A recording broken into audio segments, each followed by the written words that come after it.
निर्जला एकादशी का व्रत किस दिन रखा जाएगा? इसे रखने का सही नियम क्या है, चलिए जानते हैं।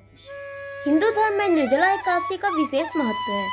सभी एकादशियों में से निर्जला एकादशी काफी खास होने के साथ सबसे कठोर मानी जाती है, क्योंकि इस दिन अन्न जल ग्रहण नहीं किया जाता है। बता दें कि ज्येष्ठ मास के शुक्ल पक्ष की एकादशी को निर्जला एकादशी का व्रत रखा जाता है।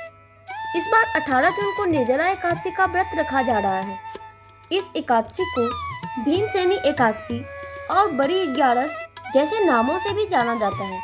मान्यता है कि इस दिन भगवान विष्णु की विधिवत पूजा करने के साथ साथ व्रत रखने से हर तरह के दुखों से निजात मिल जाती है और सुख समृद्धि धन संपदा का आशीर्वाद मिलता है।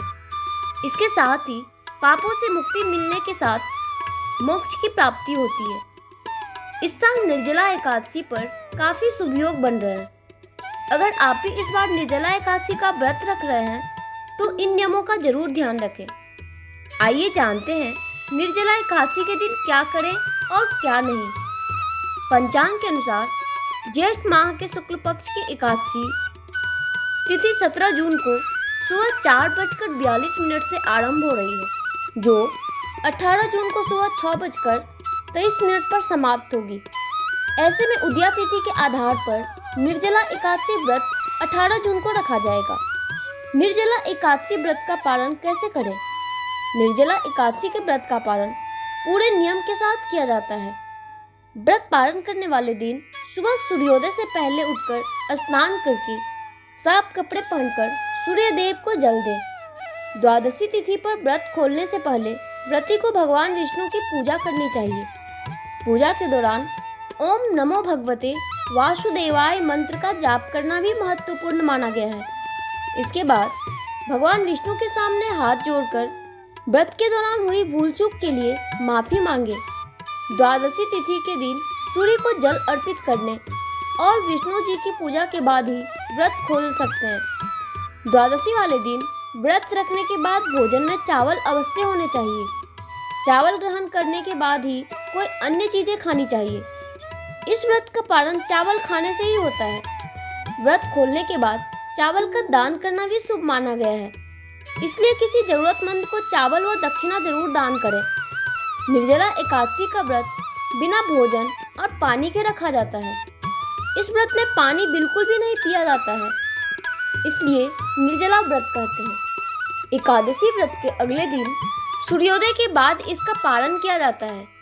एकादशी व्रत का पालन द्वादशी तिथि समाप्त होने से पहले करना जरूरी होता है। अगर द्वादशी तिथि सूर्योदय से पहले समाप्त हो गई तो एकादशी व्रत का पालन सूर्योदय के बाद ही करना चाहिए। द्वादशी तिथि के अंदर पालन न करना पाप करने के समान होता है। निर्जला एकादशी पर न करें ये काम, जैसे कि निर्जला एकादशी के दिन नमक का सेवन नहीं करना चाहिए।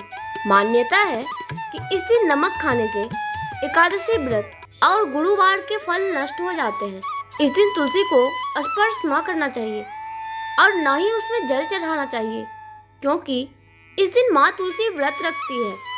इस दिन तामसिक और मांस मदिरा का सेवन बिल्कुल भी नहीं करना चाहिए। इस दिन बेड पलंग आदि में सोने के बजाय जमीन में सोना चाहिए। इस दिन झाड़ू पोछा करने की मनाही है, क्योंकि इससे चींटी सहित कई सूक्ष्म जीवों की हत्या का दोष लग जाता है।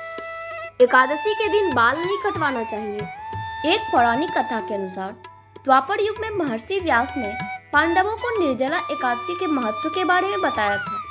साथ ही पांडवों को यह व्रत करने की सलाह दी थी। वेद व्यास ने कई प्रकार के फल देने वाली एकादशी व्रत का संकल्प कराया तो कुंती पुत्र भीम ने पूछा, हे भगवान, मेरे पेट में वृक नामक अग्नि है, जिसे शांत रखने के लिए मुझे दिन में कई बार भरपेट भोजन करना पड़ता है, तो क्या मैं अपनी इस भूख के कारण एकादशी के पवित्र व्रत को नहीं रख पाऊंगा? तब महर्षि व्यास ने कहा, हे कुंती पुत्र, यही धर्म की विशेषता है, जो न केवल सबका साथ देता है बल्कि सबके अनुकूल साधन व्रत और नियमों को भी आसान बनाता है। तुम्हें केवल ज्येष्ठ मास के शुक्ल पक्ष की निर्जला एकादशी का व्रत ही करना चाहिए। इस व्रत को करने से ही तुम्हें वर्ष के सभी एकादशियों का फल प्राप्त हो जाएगा तथा तुम्हें इस लोक में सुख और यश मिलेगा और वैकुंठ धाम की प्राप्ति होगी। तभी से वर्ष की सभी 24 एकादशियों का फल देने वाली इस महान निर्जला एकादशी को भीमसेनी एकादशी या पांडव एकादशी कहा जाने लगा। इस दिन निर्जल रहकर ओम नमो भगवते वासुदेवाय का जाप करने वाला व्यक्ति कई जन्मों के पापों से मुक्ति होकर श्री हरि के धाम को हो जाता है। इस तरह की पौराणिक कथाएं सुनने के लिए हमारे चैनल को सब्सक्राइब करें।